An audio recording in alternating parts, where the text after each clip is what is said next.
I can tell you right now that sandwich was huge and it was filling and it's extremely heavy. But here's the thing. It is so fucking good, man. It is so good. Yeah.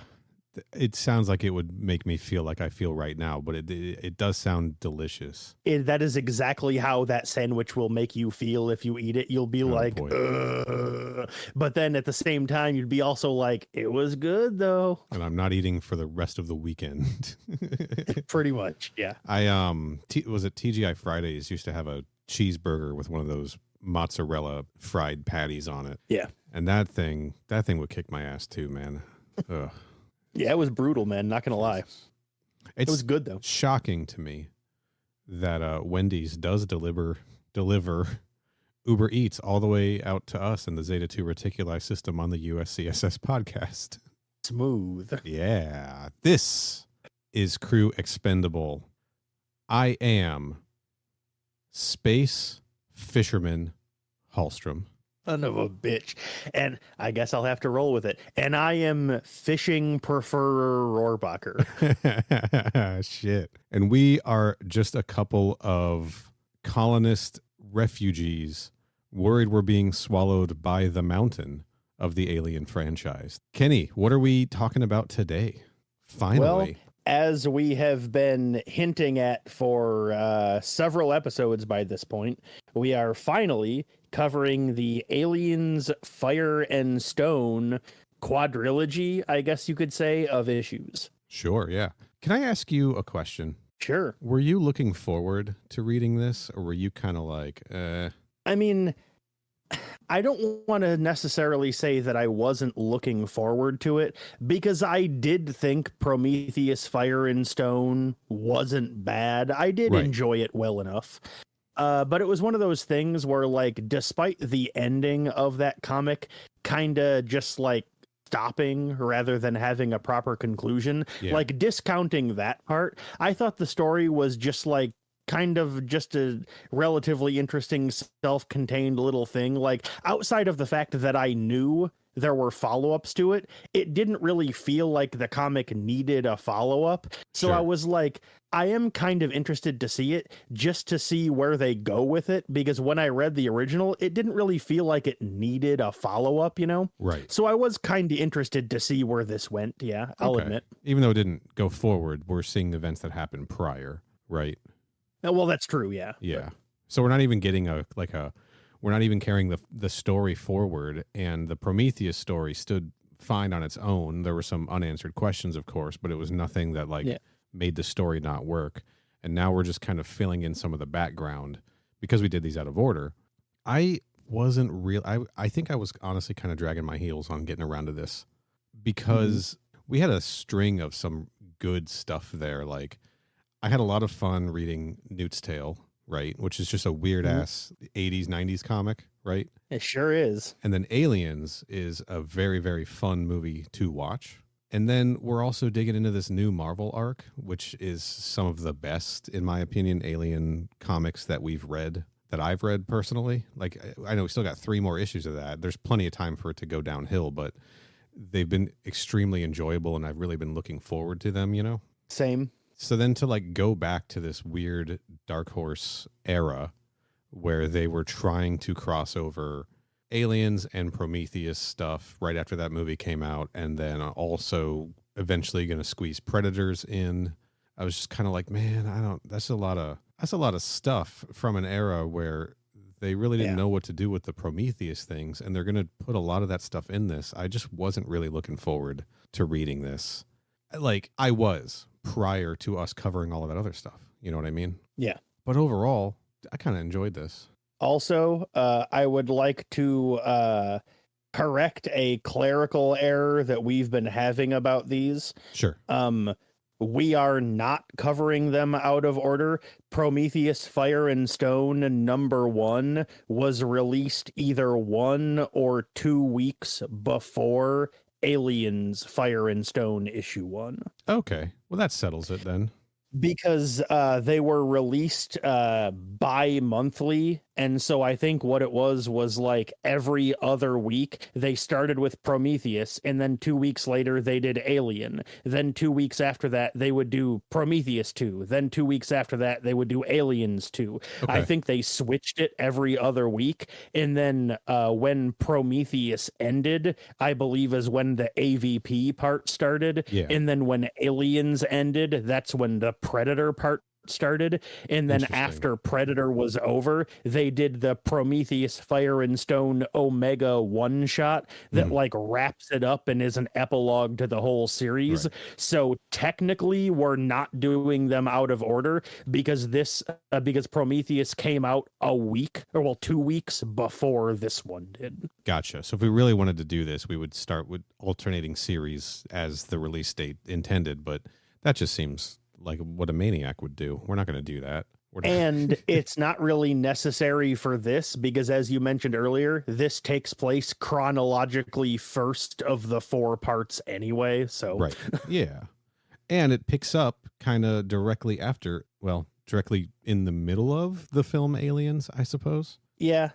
It depends on, I guess it depends on the version you watch, right? It certainly happens in the middle of the special edition. From what I've been able to tell, the very beginning of the comic seems to take place, I guess, before the events of the movie. Right. But then after that, there's like a hard cut, and everything that happens after that cut takes place weeks to months after the events of the movie. So, and I do want to say, I saw nothing in this that would contradict anything we saw in Newt's Tale. So I'm still holding that book as canon. You want to jump into this bad boy? Yeah, let's. Do you have a brief summary? I do. And as you may imagine, I don't want to say there's not a whole lot to it, but at the end of the day, it's kind of another alien story. So, there's not a whole lot here, but here you go. Yeah, there's not a whole lot here. Several weeks after the tragedy at Hadley's Hope, a group of survivors try to make a go of it on neighboring LV-223 and get more than they bargained for, which, for the purposes of this comic, mainly means xenomorphs again. Yeah, pretty much xenomorphs again. Yeah, pretty much just xenomorphs again, dog. Sensing a theme in these aliens books.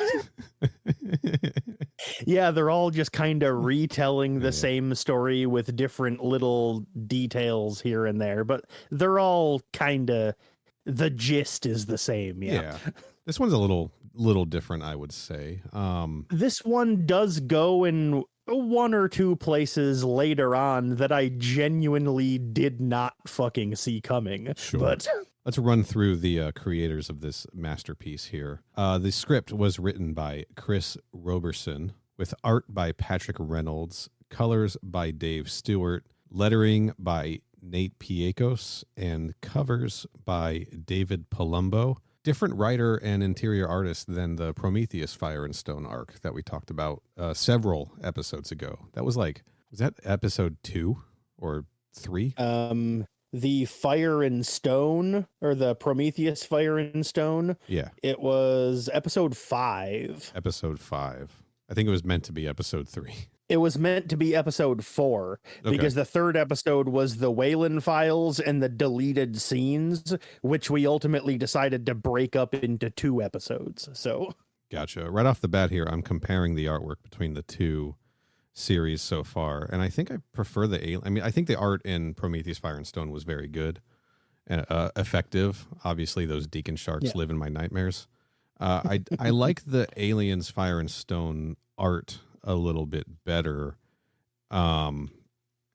It's both more detailed and less detailed. I'm not an art critic, but the characters seem to have a lot of detail in their faces and things like that. The xenomorphs don't seem to have it really kind of depends. There's a lot of shadows and shading in this book that kind of obscure details, but you can kind of tell that they're still there, It's a moody book, and I'm pretty into it overall. I really like the art in this book. I like it. Almost looks like rough sketches you would take from like the artist's notebook or something. Right. It kind of has that like sketchy sort of like, edges are a little undefined look that I think really works well with like the tone of this book. And I think that specific art style makes the xenomorphs look really like monstery and unnatural. I think it works really well for them specifically. So yeah, I like the art in this a lot too. Someone was really working with the brush pen on these inks, and then a lot of ink wash in the coloring. I dig it. I think it works really well for this story. So where does this story pick up, Kenny?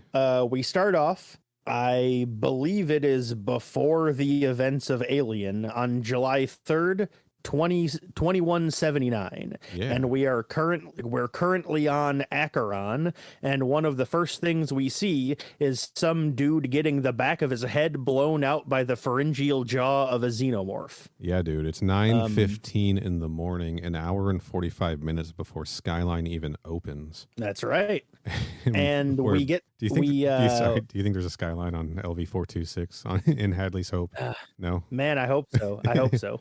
I mean, there probably isn't, but that would be nice. Probably brought some cans up with them, That's right. Yeah.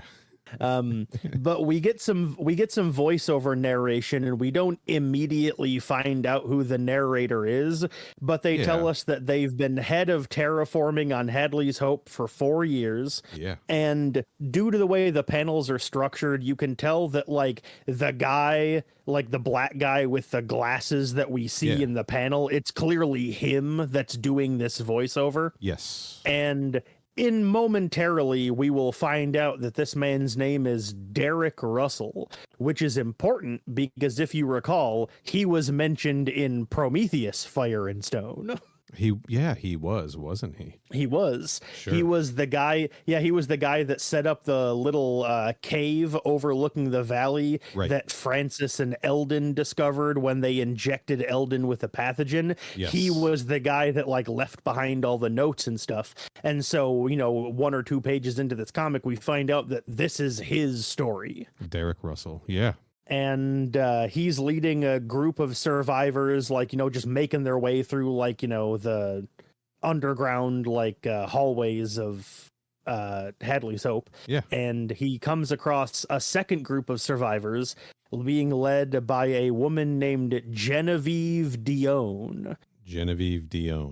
And she is the redhead, and she's described as the supervisor of the greenhouse, who I believe the phrase is moonlights as like the little children's teacher or something. We're not going to skip over that.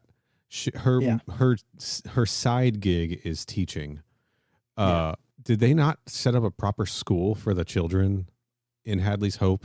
Apparently not. Like I buy this in Icarus, right? The Marvel series where we see that woman teaching the children essentially, right? I buy that they're like, we got to put something together for these kids, but this is like a company colony, and they're like, fuck the kids. They don't need school. This is like an officially set up, like sanctioned by Weyland-Yutani school, and for some reason they didn't have a teacher. Yeah. Well, whatever.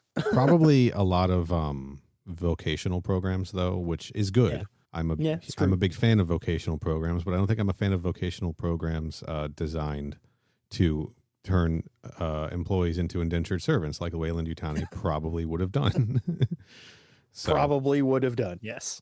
So they've got an escape plan, right? Derek Russell's got a plan. Yeah, so far, I'll tell the listeners, the crew right now, that these are 2 of the 3 main characters of this comic. Right. Are Genevieve, and they always refer to him consistently as Russell throughout this comic, to the point where I'm not actually sure they ever say his first name anywhere in this comic series. No, I don't think so. I don't think they do either. So we've got Russell, we've got Genevieve, who I referred to as Jen in my notes. Sure. And we're about to meet the third main character of the comic, because like you said, they have an escape route, and that escape route is they're going to get onto the Onager, the like mining ship that's left over, and fly it the hell away and just see where they can get. Yeah. And when they get there, they come across one Nolan Kale, the third main character of the comic, who is a prospector or as they call him in the comic, a wildcatter. A wildcatter.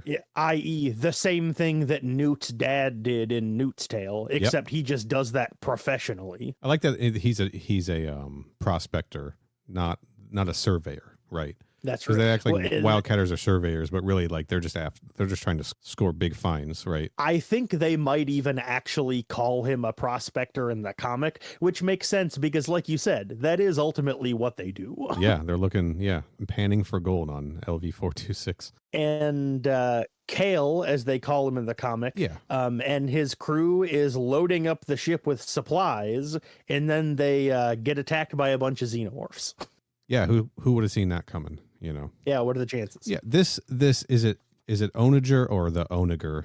I'm unsure. Well, here's the thing. I've only ever seen it written down, and when I did a search for it, Xenopedia results were the only real results that I got, so I don't actually know how it's supposed to be pronounced. Sure. I'm gonna now that I've said Onager out loud, I think we went with Onager as the pronunciation in our last Fire and Stone episode, so I guess I'll just keep it like that for consistency's sake. Hold on. It's a real word.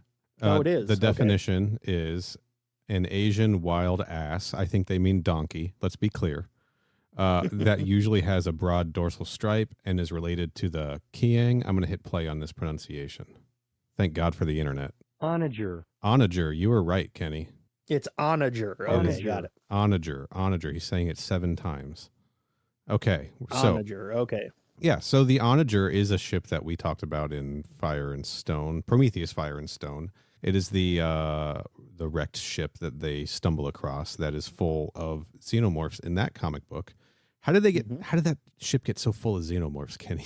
Well, hopefully this comic has some answers to that, because like I said, Kale's crew is loading up the ship, fitting it with supplies and such, which leads me to believe that this is already a plan that at least he had in motion, like before the events of the comic start. I think it was Russell's plan, because when he catches up with the other group, he's like, we're getting off this rock, right?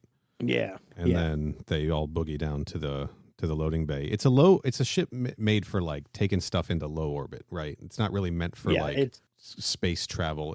It seems kind of like those ships. What were they? The Samson and Delilah in Out of the Shadows. It's one of those deals. And that's part of the problem, because since it's not really designed to go into space, but only, like you said, low orbit, they're like, well, we got to leave here. The only place we can really get to is like the next closest landmass, which is how they ultimately end up on 223 to begin with. Sure. But like I said, everyone gets attacked by xenomorphs. A few people get killed. So everyone there just kind of says, fuck it, and just blitzes right into the ship and locks it up. Yeah. And while they're powering it up, Kale looks out the window when he's in like the umbilical, the umbilicus of the ship. Yeah. Umbilicus. There we go. That's the word I was looking for. He looks outside and sees some xenomorphs crawling into the cargo bay of the ship. Yeah. Before the door closes, and then makes the extremely good and smart decision of not saying anything and letting the ship just take off. Well, he doesn't say anything because I presume who's the pilot? Do we know who the pilot is? I don't think so. Is it Russell? I think it's Russell. I mean, they may have said in the comic, but whatever character it was, I either didn't note it. No, nobody. Like if it was an important character, I didn't notate it down, and if it wasn't an important character, I actually still didn't notate it down. So I don't know. I'm gonna assume it was Russell. Came on the radio and said, "Hey, Kale, are we good? We can release the clamps on the cargo container if you're not good, but then you'll be stuck here." And he's like, I'm not getting fucking stuck here. And he's like, we're good. And he does what he needs to do to release the clamps, right? Yeah, in the moment when he's asked, he just goes, no, there's no problem. Right. And only later on in the comic do we find out what his thought process was at the time. But as of right now, he's just like, no, it's fine. Don't worry about it. Yeah, I mean, he sees the aliens in the cargo hold, right? Yeah. We spoil it right now. His thinking is, I'll just tell them when we get there, and we just won't open the cargo hold, and we'll be fine Yeah. because we're going to launch the beacon and be rescued soon, right? Correct. But Russell didn't know like there was a problem. He was just like, "Hey, Kale, we're going to leave you here unless you hit that button," right? Like, I understand he's stressed to get off the planet, but like, really put him in a shitty position right there, you know? Plus, you also got to remember that he saw them go into the cargo hold. He was the guy loading the stuff onto the ship Yeah. and knew that stuff they needed, like, supplies, food, was put in the cargo hold. So what did he think was going? Like, they wouldn't be able to just not get the stuff out of the hold when they arrived. That's where like their food and stuff was. Unless there were like different, like maybe there's different cargo bays. I don't know. Maybe he had the food with him. Actually, who knows? Actually, we know that he didn't have the food with him, I guess. Just an instance where everyone was a dummy, in my opinion. Pretty much, yeah. But Kale's a larger dummy than the rest of them. Man, should have been the hero and been like, no, there's monsters in here. Just go without me. Take your chances, right? So speaking of which, they do go, but with him, and they, because the ship wasn't designed to be out in space, they ended up having a not really quite a crash landing, but more just like a rough landing on 223, and everyone basically makes it out okay. One person gets knocked unconscious. There's some cuts and bruises and such.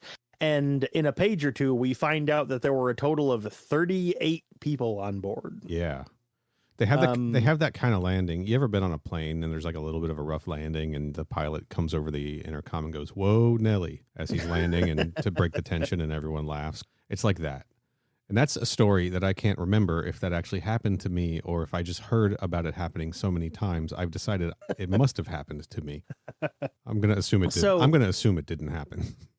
I'm going to assume it did, because why else would you know how the story happened? Think about that. Oh, shit. Okay. But anyway, like I said, they don't really crash land, but they have a hard landing. Mm-hmm. And how I said somebody gets knocked unconscious. Well, unfortunately, it's actually relevant that the person that gets knocked unconscious is Kale. Yeah. Because while he's unconscious, they start to open the cargo hold. And so he wakes up and he's like, "Wait, no, don't." But by that point, the door was already open enough that xenomorphs could start coming out. Yeah, and so a bunch of xenomorphs swarm out and start killing people. The voiceover directly says that in less than 10 minutes, 6 people got killed, which admittedly seems like kind of low numbers for xenomorphs, Well, I'm only counting 4 on these pages. I can identify 4 different xenos. Well, but come on, dude. In 10 minutes, 4 xenomorphs only killed 6 people. Come on. Right. These must be the xenomorphs from Fire and Stone. Sorry, these must be the xenomorphs from Fireteam Elite. That's right. There we go. So the survivors flee into the forest, trying to head towards like a hill they see a ways through the forest. And then a group of them, we see eventually it's like nighttime now, and they've made it onto the top of a mountain, and you can see like the crash site in the distance. Yeah. And they sit down and settle in, and then start making plans about how to get back to the crash site and get that radio transceiver. Right. And because they were unloading the transceiver when that cargo hold got opened, and they had to just like fucking drop it and run. I just want to say a little bit here, kind of mad props to this first issue of an Alien series, having an alien outbreak, people escape, think they've flown to safety, open the cargo bay on their ship, and just more aliens pop out and start killing people. It's almost like a fucking parody a little bit, but it's effective. Little bit, yeah. It's good. It's a little unexpected. I mean, if you weren't paying too much attention when reading this, you might have missed them climbing into the cargo hold when you were first going through this earlier today, like I did. But yeah, I don't know, pretty effective, and it kind of gets you right away with the action, which is something that we've been a little bit down on other books that haven't done that right away, Yeah. So I appreciate the just right into the fire, and stone. Ooh, I see what you did there. And I should specify that is how issue 1 of this comic ends. Yeah. Actually, issue 1 ends with a xenomorph on top of like a stone pillar, right? Yeah. like howling at the night, like the Gauss in Gamera Guardian of the Universe. It's going to be the thumbnail art, by the way. Got it. Okay. So couple things to address before we move on. They've landed on LV-223, and they've landed on it years before the Prometheus arc happens, but the place is already terraformed. Like, it's already been transforming, right? It's not as fully transformed as we see it in the Prometheus part of the arc. Sure. And I believe later on in this arc, they even say, a character even points out that I think he says that there are parts of it that have not yet started to terraform. Yes. But yeah, there's already like, not quite jungles, but like forests. There's lakes, right. Like it already mostly looks like how we see it in Prometheus, but it's clearly like, well, Prometheus Fire and Stone, right. But it's clearly not quite there yet. No. They do comment like this was supposed to be a rock, right? Why is there a forest? Yeah. Who gives a shit? Let's try to lose the xenomorphs in the woods. Or jungle. I guess it's a jungle more than a forest, but you know what I'm saying. It does kind of solve a plot hole that I didn't really realize was bothering me because it only pertains to the Prometheus Fire and Stone comics, which was when Weyland-Yutani was scouting for planets to terraform and colonize or whatever. You'd think they would have checked out LV-223 since they were in the system and maybe already seen it being habitable, Yeah. And I understand it's Weyland-Yutani. They know about the Prometheus mission. They could brush that shit under the rug, whatever. But also it does seem like they might be like, we need to investigate that a little more, right? And there's like a missing story somewhere. I don't really know. But it makes sense that the colonists on 426 would be like, scans showed that place as being a barren wasteland like this was, right? Yeah. Yeah. So I like that they're taken off guard by it. And I also like that it's not so fully developed at this point that it would have been really fucking obvious. Like you think about like the moon of Endor in Star Wars, like you can see those trees from space, I'm sure. Right. You sure can. Yeah. You can tell it's green from space. Yeah. Right. And I feel like the LV-223 we see in Prometheus Fire and Stone would be the same deal. So makes sense that it's in like a transitional period in this book. Let's move on. Issue 2. Yeah, issue 2 starts off with a sequence that I actually thought was pretty neat, actually. Yeah. We see it's like a montage jump cut of Russell over the course of a month, constantly seeing a probe buzzing by. Yeah. And like every time he sees it goes by, he's able to like figure out just a little bit more about its path and its movements until after about a month, he's able to fashion a net and catch it as it flies by. Yeah. It opens and we see like this sort of shanty town they've built, this little village. They've got huts and stuff like that. And he sees the probe in the sky. We see him see the probe while they're running from a xenomorph attack. Then he's just like up high in a tree and he sees it. So we're also getting a sense of like what life is like for the survivors, right? Yeah. They've set up camps, xenomorphs are still coming at them. Yeah. And after he finally catches it, he checks it out thinking it's some sort of like weird alien tech or whatever, but very quickly discovers that it's actually Weyland-Yutani tech. And upon activating it, it's like, broadcasting. Well, it's not activated because it's still flying around, so it's active. But once he activates it, like once he gets into its like memory banks, he discovers that this is one of the probes that I think it was Fifield that had the probes in Prometheus. Yeah, dude, this is one of Fifield's mapping probes. Yeah.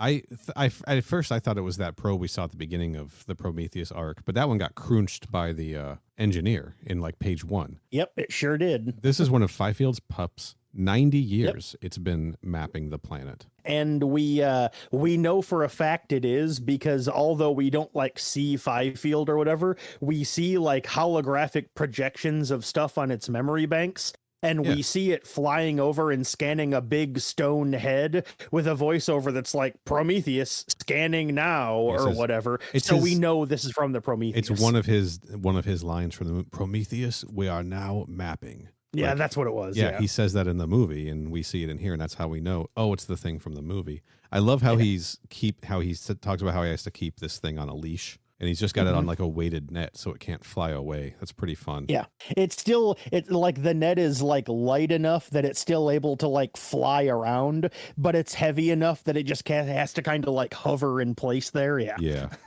And he is, I mean, Russell is an engineer, not an engineer, but an engineer. You know what I mean? Yeah. He's I believe he's a terraforming engineer, if I recall. I wonder if environmental engineer Carissa is one of her colleagues. Possibly. It's definitely possible they could have known each other. That's for sure. We should check on her. She's still just down in engineering. I'm sure she's doing her own thing. Keeping the lights on for us.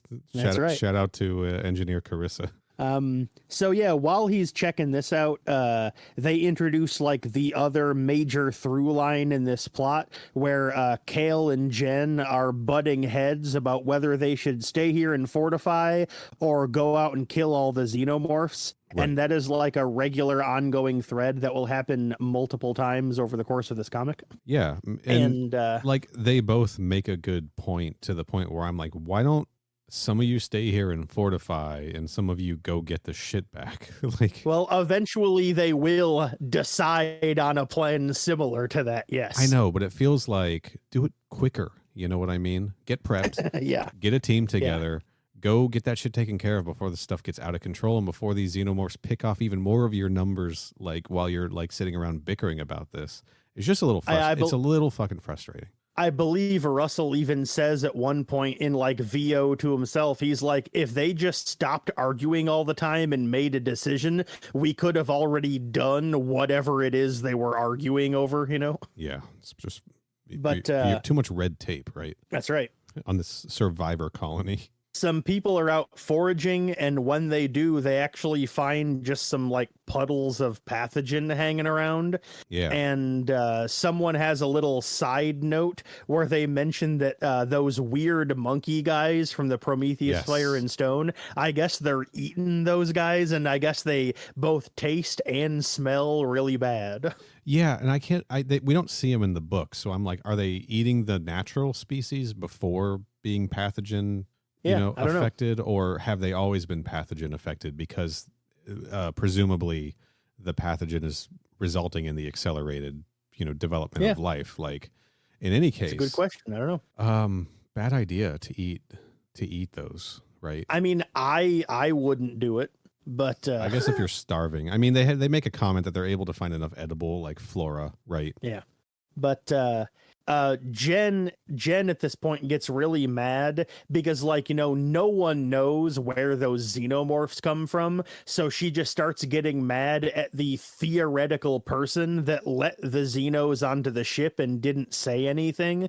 But while she's like lamenting mystery person X, they get attacked by xenomorphs, of course. And we find out during the attack, like we just hear in VO in voiceover, that they've lost roughly 1/3 of the total crew complement since they landed, in the past month or so. So that equates to roughly 11 or 12 people, give or take. Yeah, because we started with 38, right? Yep. They lost 6 right away. So then presumably they lost 6 more, maybe? Roughly, then? Yeah.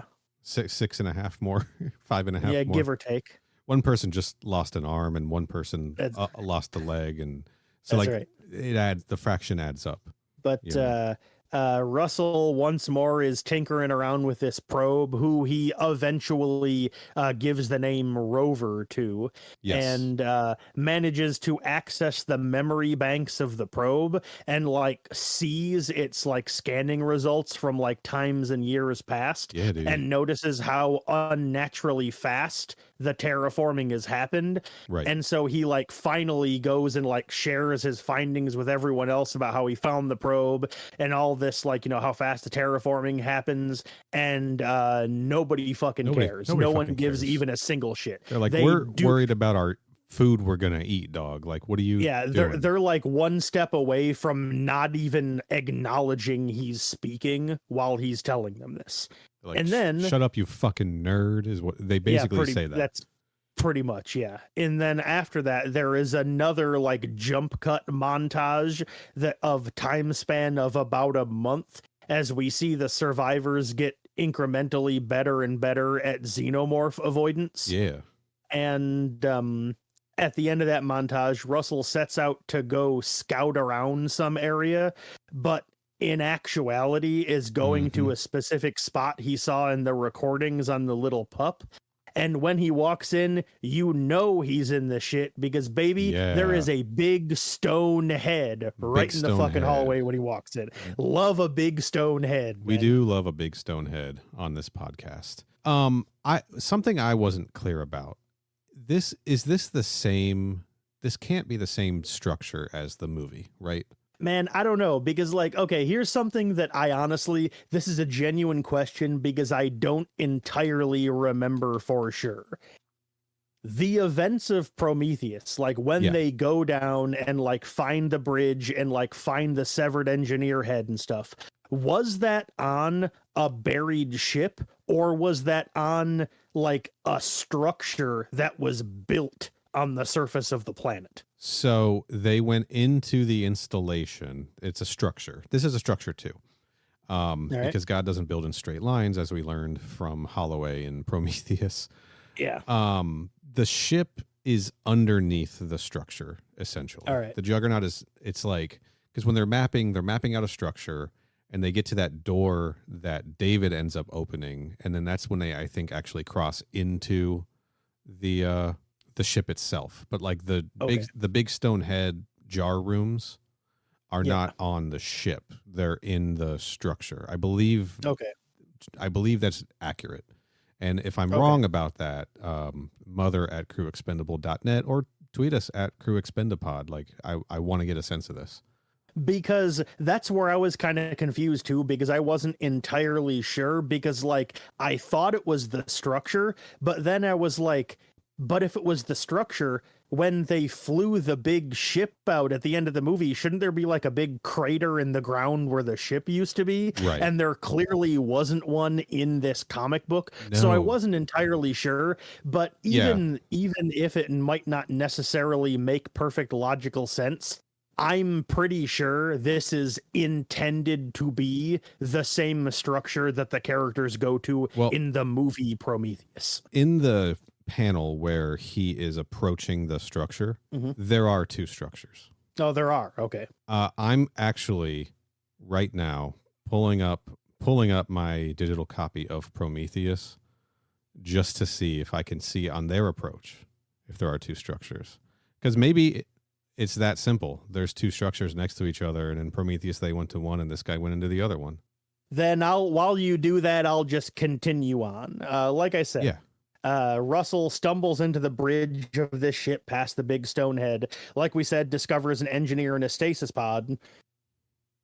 And while he's poking around, finding out a little bit of info, he then, after he leaves there, he sets up his little secret base, so to speak, which in Prometheus Fire and Stone is the same place that Francis and Eldon end up in, like a little cave on top of a mountain overlooking the valley.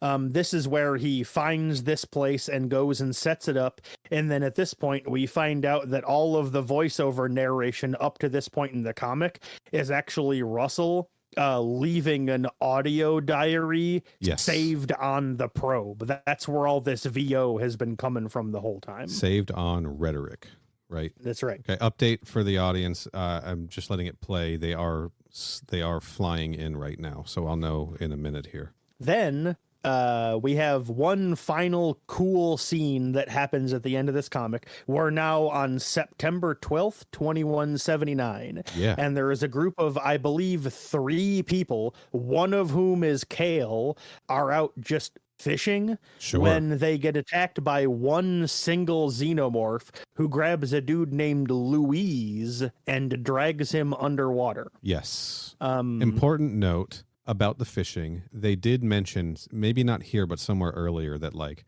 some of these fish are real fucking weird, but if you fish on the other side of the lake, they're a lot more normal. So that is correct. That happened earlier on in the comic. Yes. Yeah. So a nice little hint of the pathogen starting to mutate the sea life, right? Yeah. It's just interesting because this place was pretty fucking barren. Like I'm looking at it right now in Prometheus, and There is update. There's definitely a row of structures. One, two. Oh, okay. 1, 2. Looks like 3 at least, maybe just 2. Well, I guess that solves that question then. Yeah. Because if you recall at the beginning of Prometheus Fire and Stone, there was also a second living engineer walking around that we just didn't know where the hell that guy came from. Well, I guess that also answers that question. Presumably each one of them have at least one engineer in stasis. Who knows? Yeah, just washing out over the place. Yeah, there's definitely multiple structures in a row here. So that's pretty cool. Looks, I think I counted 3 or 4. Maybe Russell just walked in from the other side. He's just in a different. So it is a different installation, but it's got to be near the one from the movie in any case. Maybe like the entire thing is kind of like the installation, and each one of these structures is just like a separate warehouse or something, where a military installation is going to have more than one warehouse on it. It's like the Shibuya Underground Mall, right? And correct. It's exactly like that. Yes. But yeah, sorry, like I said, let me get back to what I was saying about the fish. It's interesting that the fish are developing. Life is developing on this planet, right? Mm-hmm. And they do talk about this structure in particular as being a terraforming structure, right? Which is why they could breathe inside it in the movie Prometheus. It's terraforming the planet, and then the pathogen leak from the crashed juggernaut must be accelerating that. So we've got it's still reached that implies that it was still reaching some kind of natural terraforming state, right? Where wildlife and sea life and all that kind of stuff started to develop on its own, but then the pathogen also hit and started mutating it even faster. It's just a really weird thing to work out in my head, because they literally say some of these fish are good, some of them are bad. It's just man, how I don't fully understand it, and I don't know that the writers fully understood either. But it's a really interesting idea to think about. I just understood that to mean the pathogen was just working its way through the water and hadn't gotten to the far shore yet because it came from this side of the shore. That's just what I took that to mean. But I'm also not a scientist. So, but that also implies the existence of the sea life. I'm just going to call it sea life. I don't know if this is an ocean or not, prior to the pathogen coming in contact with it. You know what I mean? Yeah, that's the one thing about all of this that I have a little bit of trouble trying to understand is that the pathogen isn't it's described in this comic as an accelerant that makes species evolve faster. But if there was no life to begin with, it's never been established as being able to spontaneously create life out of nowhere. So what life was there to begin with that the pathogen is then able to accelerate to begin with? I'm gonna pitch something here, and this is I think this has a 30% chance of being accurate. I don't remember. Maybe the predators, maybe the Uwatya dropped off a bunch of game on this planet to hunt, and that's what's getting evolved. Maybe. That could be possible. We'll find out in 8 months. We sure will. But yeah, like I was saying, though, a group of dudes, including Kale, are out fishing. They get attacked by one single xenomorph, and then he jumps at a guy named Louise and drags him underwater. And we see a couple of panels of the xenomorph and Louise drifting down throughout the waves. Yeah, dude. And as we do, we see drips of pathogen just floating, bobbing along in the water and pressing against Louise's face. Yeah, man. And then it cuts to back at camp, and Jen and Kale are once again having their billionth argument about the best course of action forward. And then while that's happening, we cut back to the lake where something that I truly did not see coming happens.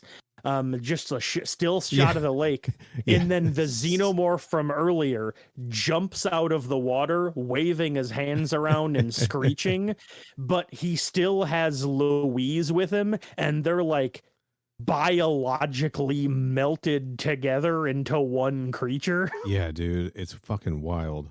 Louise is attached to the xenomorph's chest, so they're both like facing the same way, and like their arms are bonded together, so when the xenomorph raises its arms, Louise's arms go up with it. And I was like, what the fuck? And what's great about it is we see that, and that is the final panel of the issue. Yeah, Smash dude. cut, issue 2 ends on that, and I went, ooh baby.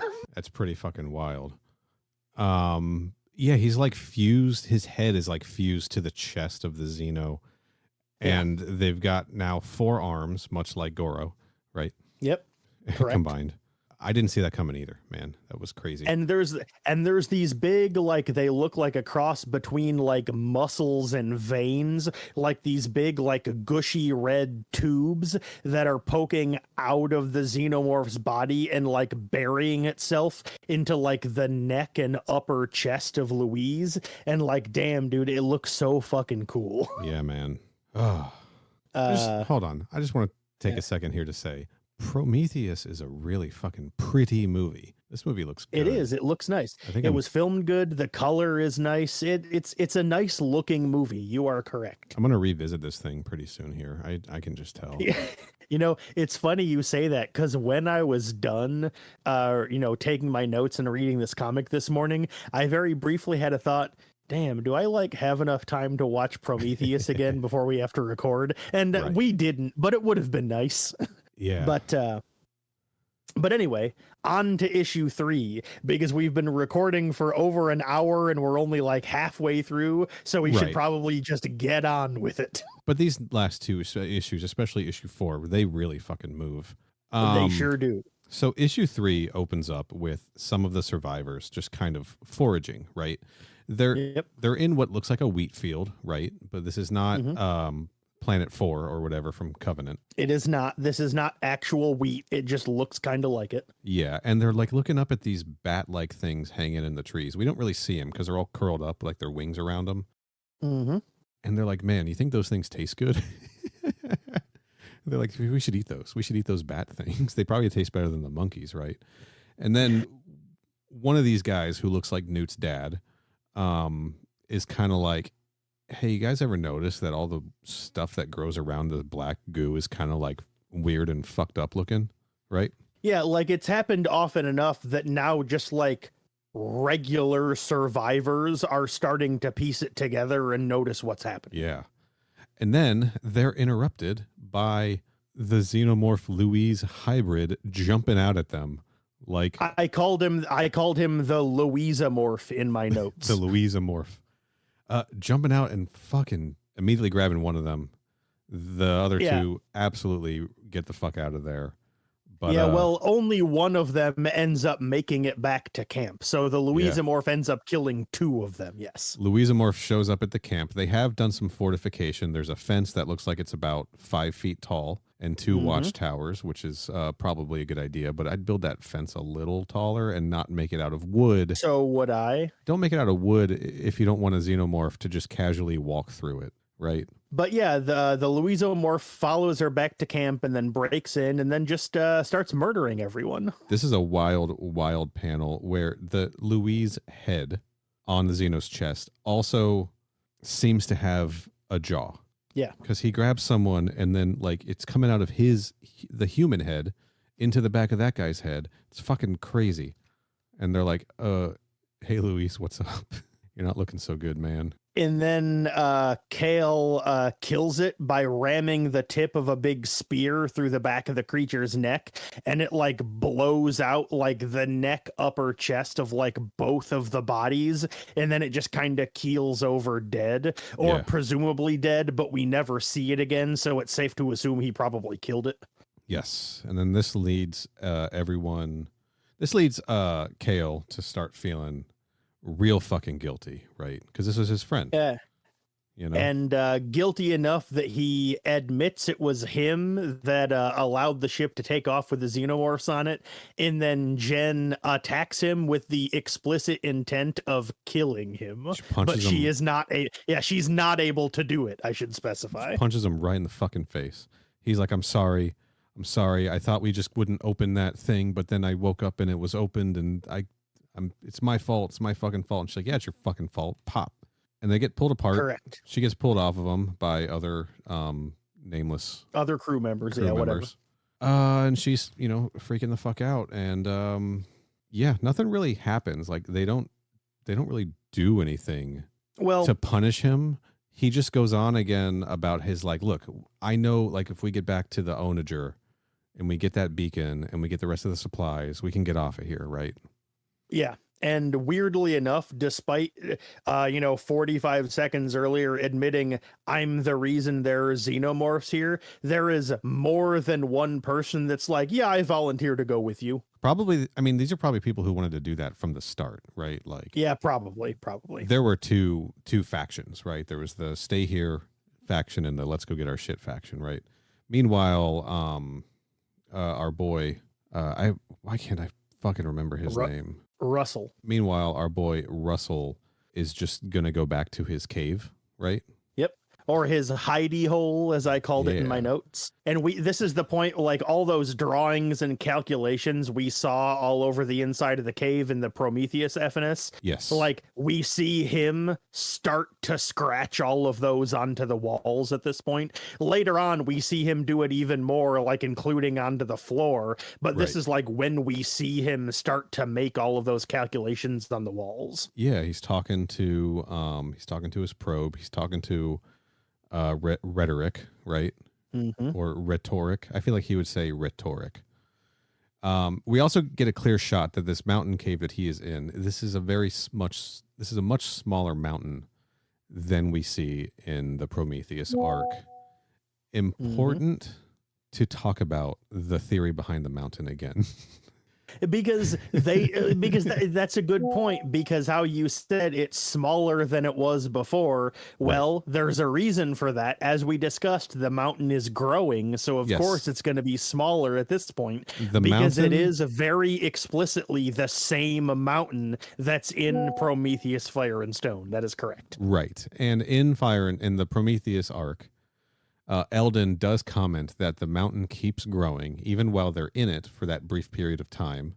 He can sense it's almost it's as if larger, it's alive, even though there's no seismic activity. And there is a theory out there that I want to keep tracking. This story backs it up that the mountain is changing size, etc. Right? Yeah. He wonders if it's biological. I don't think he wonders it now, but he is going to wonder it. Of course, the theory is that the mountain is actually the deacon from the end of Prometheus. And I should specify for the listeners that it is heavily implied, but it is never specifically explicitly confirmed. I'm so obsessed with it. The closest they ever get over the course of the comic is, positing that maybe some creature got into the pathogen and then just like evolved so much it turned into a big mountain. They never posit what that creature specifically might have been, but the deacon is really the only one that it could be. Yes. But they never actually say that at any point in the comic. Right. If you look at the Deacon Wikipedia, the Deacon Xenopedia website, again, the Deacon's appearances are Prometheus, Aliens, Fire and Stone, parentheses, possibly as Mountain, and Prometheus, Fire and Stone, Omega, parentheses, possibly as Mountain. That is correct. So this possibly as Mountain. Yeah. So this is a theory that is out there. And also, as we spoke about, I believe in that episode, and if not, we'll do it now. Originally, the Deacons were going to be in this series, but I believe 20th Century Fox, now 20th Century Studios, asked them not to and just make them xenomorphs because they weren't really sure where they were going to go with the rest of the film franchise at the time.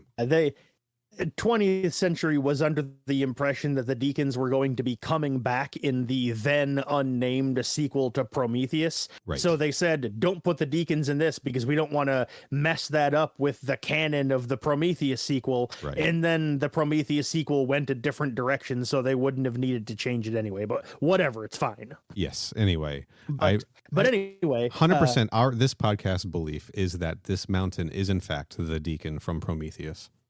Oh, I'm going on record right now. Yes, that is the official stance of the show. And as far as I'm concerned, that is official franchise canon. Yes. Yes. In every alien universe where Prometheus Correct. happened, the Deacon is now a giant living mountain on LV-223. And I cannot wait to see that in the FX Hulu TV series. Correct. But yeah, while Russell's like I said, he's drawing all those symbols and calculations all over the cave. And while he's doing that, the point of it is he's trying to figure out to calculate how the terraforming could have possibly worked this fast on this place.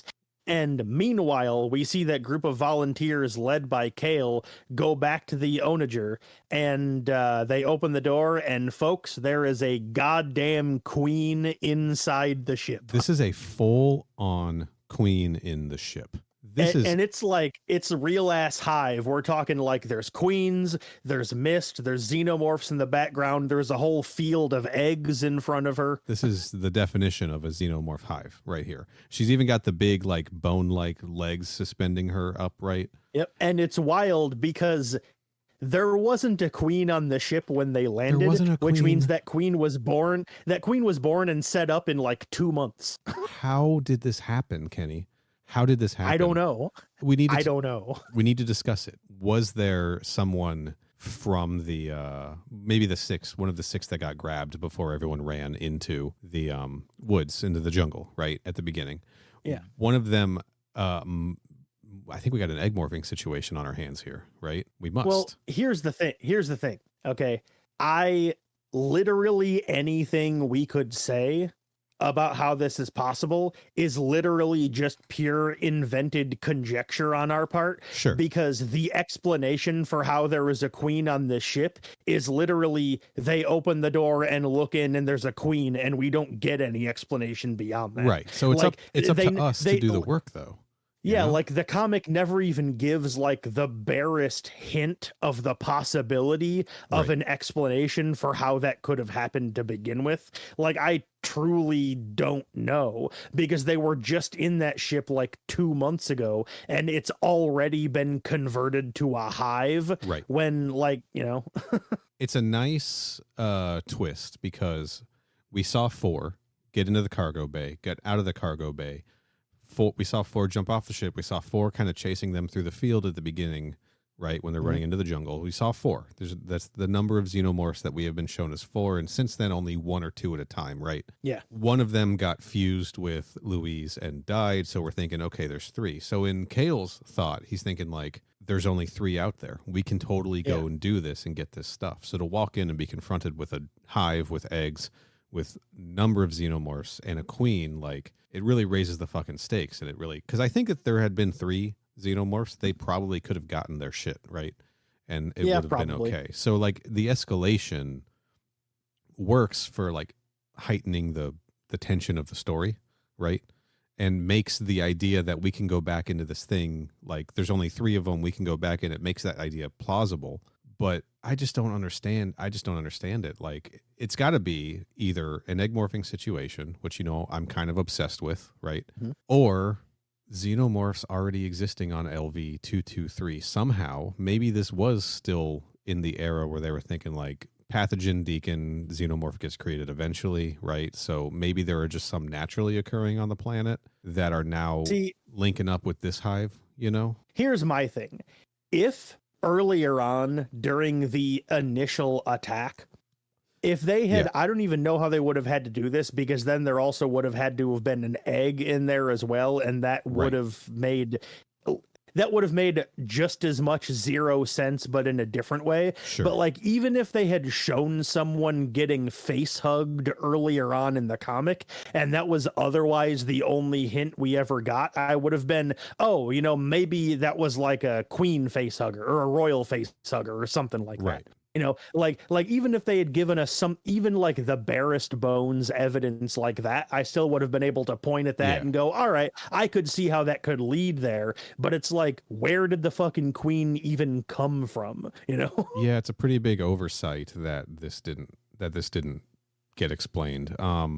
Just give us a tease, right? Give us a hint as to how. Show us something. I don't know. Make one of the Xenos that we see jumping off the thing look just a little different, and we can think maybe it's a young queen, right? Yeah, I don't know. Just something that the colonists, the people on the Onager on LV-223 now would have been unaware of. They wouldn't have thought it any different. You know what I mean? Yeah. The other thing, though, is, I mean, we're going to see it later. I'll wait until we touch on it later. There is another thing that doesn't make sense to me that we also saw in Prometheus, Fire and Stone. So speaking of things that do make sense, though, once they discover that there's a queen in here, the xenomorphs attack, and somebody hits a xenomorph in the face with a sledgehammer, which is very cool. I was going to say he that. fucking wails on his face real hard. It was great. I was going to talk about that if you didn't. I loved it. Yeah, just fucking hits him right in the face with a sledge. That was cool. Kale manages to get the transmitter and gets out of the ship with it, but then he gets scooped up by a xenomorph, and he drops the transmitter, which, see, this is something that I didn't understand the significance of when I was first taking my notes. And so when I saw where the comic went later, I actually had to go back and like rewrite my notes here. What happens is he gets the transmitter, runs out, and then a xenomorph grabs him. And I thought it killed him, but it doesn't. It just grabs him. And then he drops the transmitter, and it lands into a puddle of pathogen. And some of that pathogen splashes out of the puddle and lands on Kale while he's getting like full Nelsoned by a xenomorph. Yeah, it does. Someone also gets hit with xeno acid because they got a gun and they shoot a xeno and it sprays acid on another guy. So, like, everyone's fucking losing, right? There's just fluids. Everyone's getting fucking facials in this. And while that, I'm just going to gloss right over that. Good and idea. while that is no problem. And while that is happening, there's some more voiceover from Russell. Like when we see the transmitter like falling into the pathogen, he has like a voiceover about like, how I've been, decided to start calling it black goo. Yes. And like, posits a bunch of theories about how the pathogen is supposed to work, and like about how it's an accelerant, but it also modifies the body in such a way to like make it more capable of surviving in like whatever situation or like environment it's in. Yeah. And he's just thinking about that some. And like the way that's structured leads me to believe that it's like kind of implied that Russell is just like permanently living in that cave. Seems because like we it. don't ever really see him like interacting with the rest of the survivors. Not really. Right. But anyway, that night, or maybe I think it's actually the next night, because I believe this is actually October 31st, according to the little Chiron. This is a Halloween comic. And Jen is asleep in her tent when she gets woken up by Kale, because this is like over a day after they've left. So everyone assumed that entire party was dead. And so she goes to bed, and then she gets woken up by Kale, who looks really fucked up. Yeah, that's and we don't how I describe it. Well, we don't find out exactly what's happening to him at first, but later on we discover that what's happening is he is physically transforming into a xenomorph. More or less, yeah. He looks like, remember the test footage of Fifield? That is exactly what he looks like, yes. Right, the alternate version of Fifield attacking the Prometheus, right? From the movie, where he looked more Xeno-like. And we were like, this is rad. They should have done that for the movie. And it was, I guess, Ridley Scott who made the call to use the test footage version, the non-makeup version in the movie instead of this version. And that's kind of what Kale looks like. Like his head is starting to elongate a little bit. His eyes are like going white and going blind. And like his musculature is starting to get like a little bit more emaciated.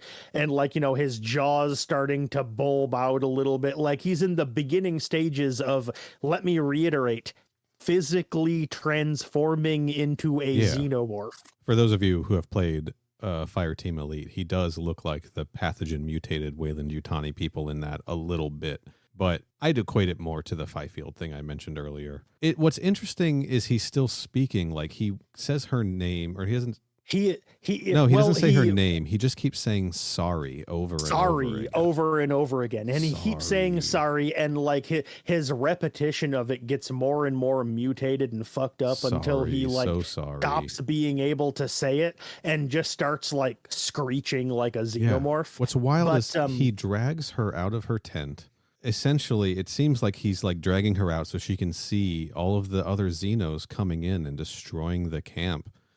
Because that's the thing. He shows up and then he is immediately followed by a horde of xenomorphs. Yeah. And I did not know if I was meant to read that as he led them there, or if it was the thing from, I believe it's Newt's Tale that it happened in, where they left that one guard alive and he went back to their hideout and then they let him in and the xenomorphs like followed the guy there.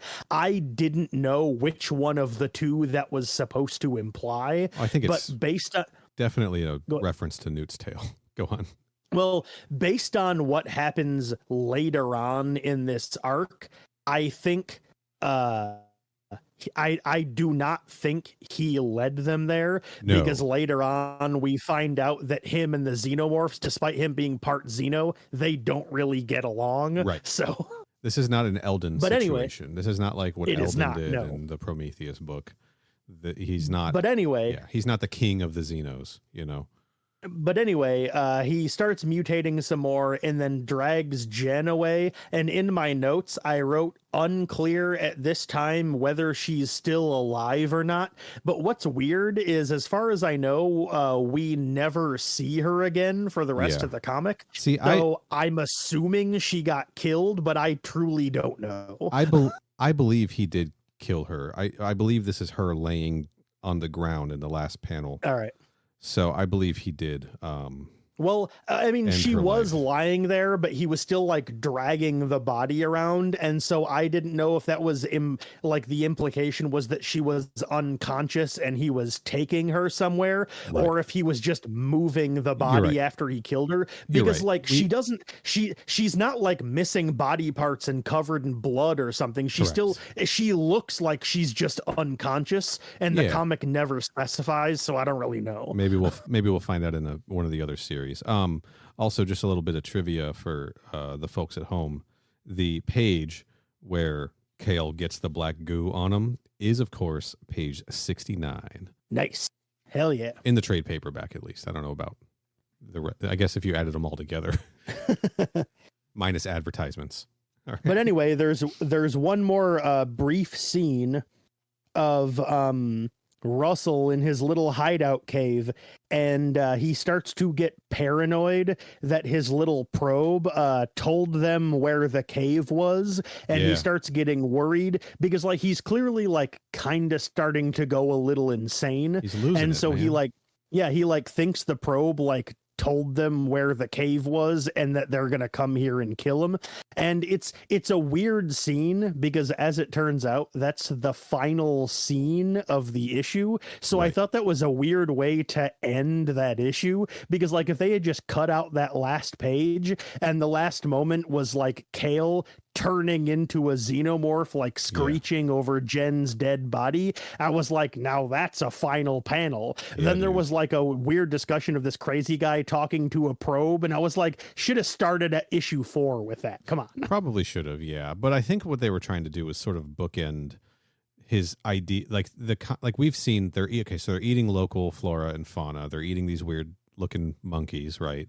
The pathogen is affecting things. He's theorizing about being exposed, basically microdosing this stuff, you know, like trace amounts and this and that. And can it have an effect on a person? You know, is even the smallest amount gonna fuck you up? And I think that was all an indication of him like being paranoid, all of this stuff. It's because he is being exposed to trace amounts of pathogen, right? He's not just not just losing his mind because he's like stuck himself in a cave and he's talking to a pup, right? Like, I think he's actually like his brain is getting mutated, as he will discuss in the 4th issue. What that makes me wonder is if the very existence of this organic Deacon Cave is exposing the people who get inside it to this pathogen also, right? Like, that is possible. And honestly, I didn't even think about that. You pointing that out makes me go, oh, yeah, maybe. Shit, I never thought of that. yeah, Good point. I think that, like, even if he's just eating like plants he knows are safe or whatever, right? Like, he's technically inside of some kind of organic mutated. Yeah, he's still living in it. It's like imagining otherwise being safe, but living in a place that has like low latent radiation in it. Right. You know? Yeah, radon poisoning or a carbon monoxide leak or something, like, except that this one, it turns you into a monster eventually. Yeah. So anyway, issue 4 starts off a little over a week later, November 9th. By all assumptions, if that's a phrase, he's the only Russell is the only survivor at this point, right? As far as we know, yes, he is the only person of the Onager still alive by this point. That is correct. Right. Yeah. Everyone else is either a mutant or dead. As far as we know. He is. We see him. He comes across the wreckage of another ship and manages to patch up most of a pressure suit from the salvage, and he's thinking of like using that to like go check out some of the non-terraformed parts of the moon. And this must be the Prometheus. That's the wreckage he found, right? Very likely, yes. I mean, it doesn't really end up coming into play beyond that because he never ends up following through on that plan. Right. So it never really comes back. But he's like, yeah, I found another ship that came from Earth. And it's like, what other ship came here from Earth? Yeah, that's an expedition suit helmet right there that he's holding. It's got to be. I mean, it's pretty, I don't know. It's kind of cool. I like it as just like a little Easter egg. He's like, oh, I found a crash ship and I salvaged some gear from it. And then we see Prometheus gear, right? That's pretty cool. And then after that, it cuts to a few days later and he's just out foraging for food. And he comes across a diary that presumably a crew member dropped when they were first fleeing into the woods. Standish. And Standish, that was the character's name, and he decides to keep it to like write down in and like, you know, read the previous entries. I believe he describes it as that way it's like having someone else to talk to, but he's not able to do that. He is able to put it in his pocket, but then the partially mutated Kale comes out of the woods and attacks him some more. Yeah, and he's way more mutated than he was before. Like his eyes are gone. He's still not fully mutated, but he is more Xeno-y than he was last time we saw him. Yes, totally. But that ends up not mattering because Russell gets away by scaling like a cliffside nearby, but like sees Kale down at the bottom of the cliff and a bunch of Xenos come out, and then Kale literally just fucking punches one of them in the face. Yeah, man. And they start getting in a fight, and then he chases the other ones away and they flee into the woods. Sure. His head is more elongated. It's elongated to the point of the xenomorph in Mortal Kombat 10 that allegedly came out of a Tarkatan. That is correct. His head is like that shape. And let's see, he goes back to his little cave, theorizes some more about what's going on. There's a lot of in this issue of him just kind of monologuing about what the deal with the pathogen is. Yeah. He does that like several times over the course of this issue, and then decides that he's going to go back to the installation he went to during issue 2. Right.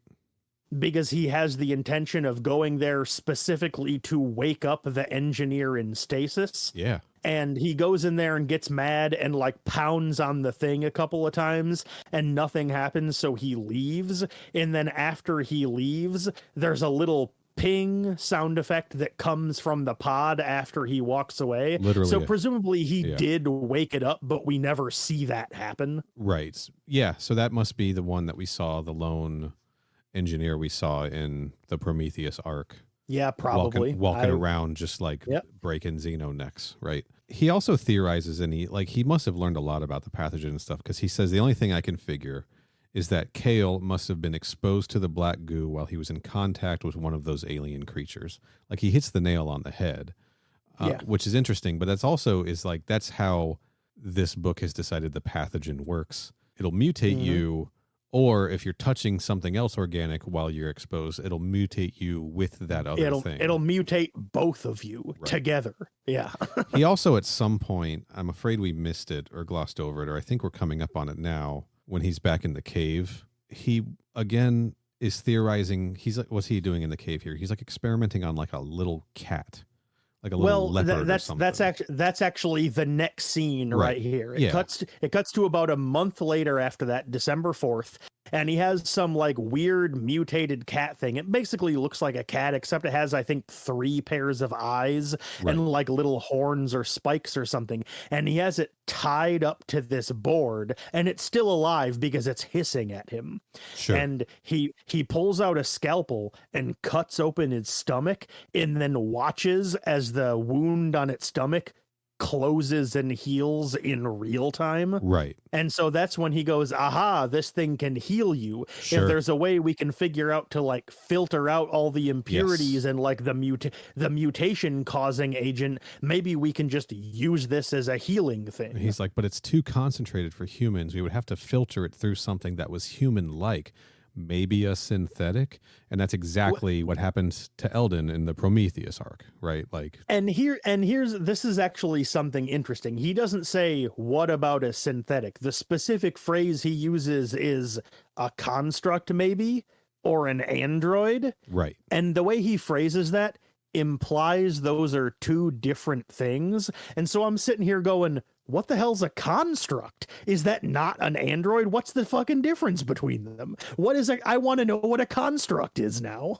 Yeah, me too. I think that I don't know, I would consider maybe a working Joe an android, and then a David a synthetic, right? Yeah.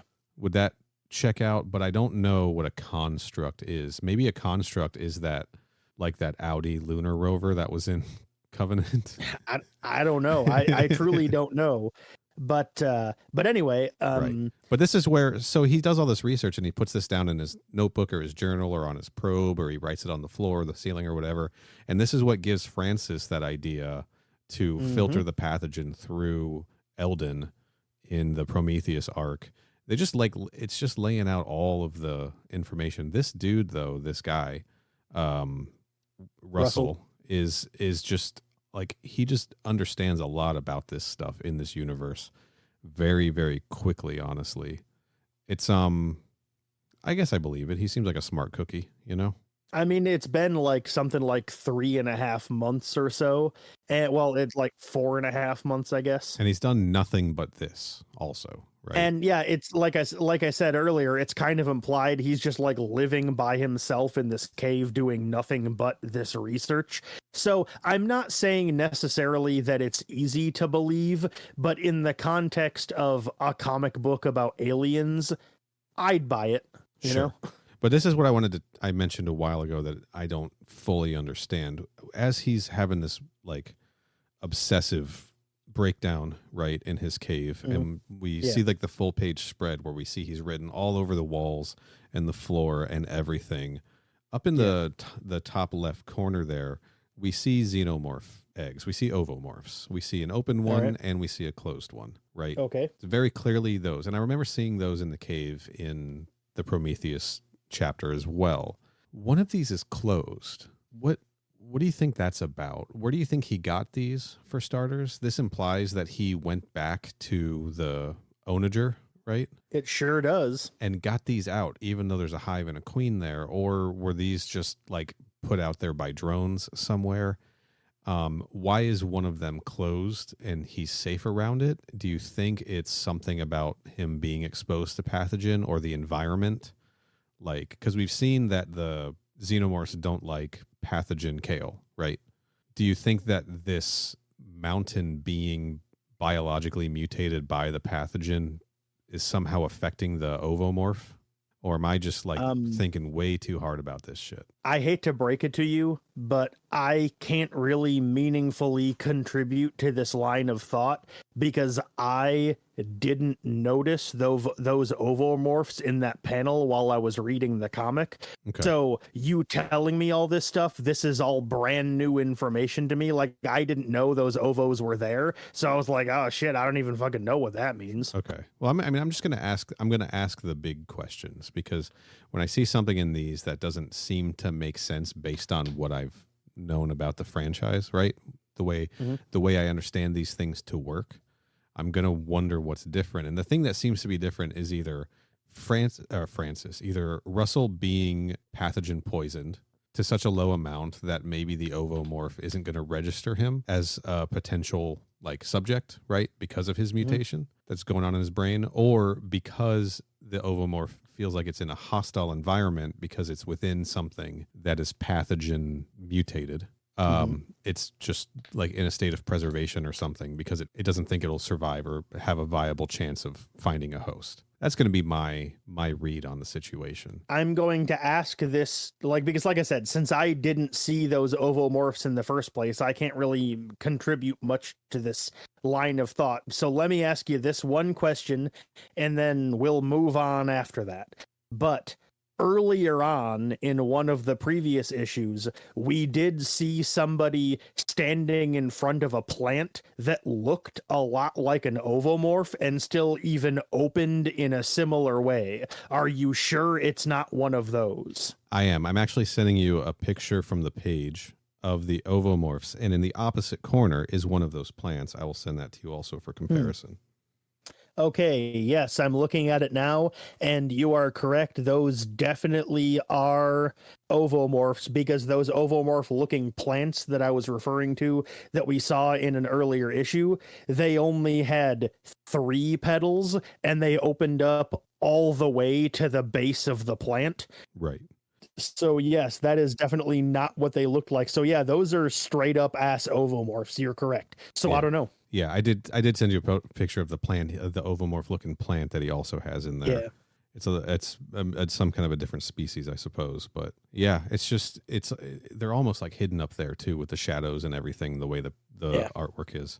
I don't know, because like again, the other thing we've seen is always like if you encounter an ovomorph, put it into stasis ASAP, right? Like, they're just gonna fucking open and get you. And like he's living next to this thing, you know. Like I guess it could be dead, like an unviable. Yeah, that's the only other thing I can think of. It was just like I don't even know if there is such a thing as, like, I guess you could call it an unfertilized ovomorph egg, i.e. an ovomorph that doesn't have a face hugger in it. I don't even know if that's a thing. Yeah. But anyway, I don't know. We can move on. But yeah, anyway, after the, where he's, is it could I use a construct maybe, or an android to filter out the imperfections? After that, we find out he's been waking up with increasingly bad headaches every day. Yeah. And then has the extremely smart brain genius idea to use the scanning probe to scan him rather than the environment. And then they reveal something here that I thought was intended to be a bombshell, but doesn't actually go anywhere. He discovers what he believes to probably be a brain tumor inside of his skull, but that's just like never followed up on or mentioned again. No, I think the idea is like this is the pathogen fucking up his brain. Like this is a mutation in his head. Yeah. Which is what a tumor is, but this is specifically like a pathogen based tumor. But he's not really able to follow up on that, because while that's happening, the probe, while it's scanning him, also detects an electrical signal coming from inside underneath the mountain, which he finds curious.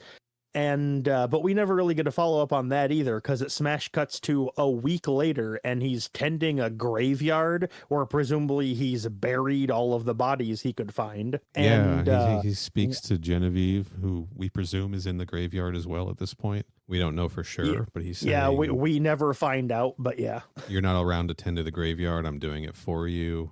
you know. And while he's doing that, he gets attacked by Kale again, who is still partially mutated and not really any more meaningfully mutated now than he was last time we saw him. Right. So I gotta say, he's really taken a long fucking time to mutate. He really is. Well, I think this is his final mutation. I don't think he's going full Xeno. You know, I think that this is the stage.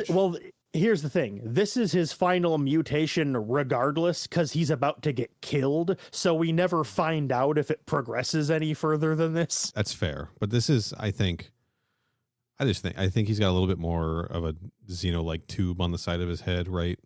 Yeah, he's not really much more. Like, his skull's elongated a little bit more, like the top half of his face, like his nose is gone, and like his eyes have started to like gloss over, like physically, like they've started to flatten out, you know? Yeah, they're like, but that's about it. Completely gone. He's got some fins sticking out of his back. Those might be new additions, but who knows?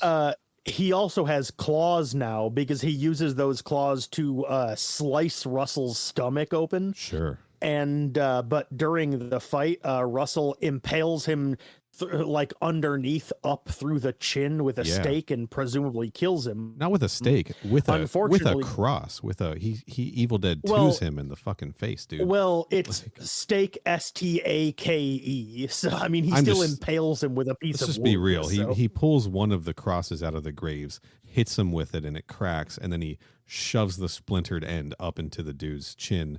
Much like what happened to David with the nail in Covenant, right? That is correct. When Daniels shoved the nail necklace up in his fucking jaw, he got Danielsed. That's what we call that. We call that Danielsed. But yeah, Russell kills him, and Kale falls over, presumably dead, because again, we never see him again.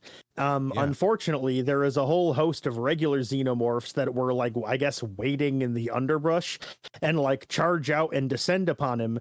And then like, this is something that like I had a little bit of a hard time. Like my brain, it took me a second to process fully what was going on, because like Russell had been sliced open and he's like crawling away from the xenomorphs that like popped up, but for whatever reason did not immediately descend upon him.